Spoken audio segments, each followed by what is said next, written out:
My name is Mark Berger. I've been working in Montessori for about 22, 23 years. What we're talking about today is the role of interest in education and how whether or not somebody's interested in a subject matter or the thing that they're studying plays a role in what they're experiencing and the learning that's going on. In a conventional system, you have students who are told what to do, when to do it, and for how long. There's no choice involved. The level of interest is typically very low. And so we're looking for a model where that's completely turned on its head. We're looking for a model that engages the student because they're interested in what they're doing. They're interested in being there. So you've got to provide choice. You've got to provide the opportunity to decide, what am I going to do? When am I going to do it? How long am I going to work on that?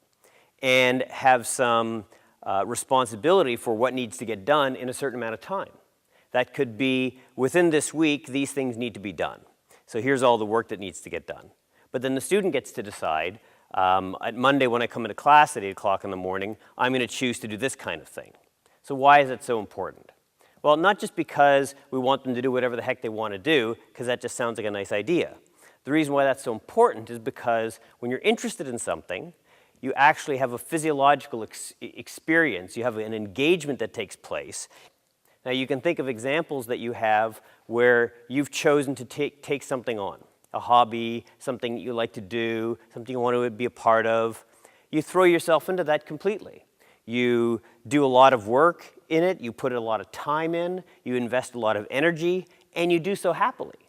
So what do you get out of that? You get out of it the fact that it's something you wanted to do. It's energizing, you're joyful, it's a positive experience. So that really brings the whole thing to you in a different way. Your whole being is engaged in what you're doing when you're doing that kind of something.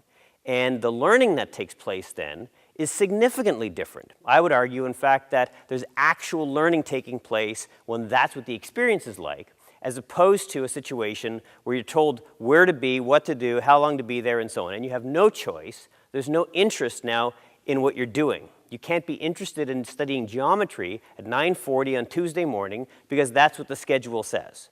And you're just supposed to be interested. I mean, if you're not, you can't fake interest. You can't fake being fully engaged.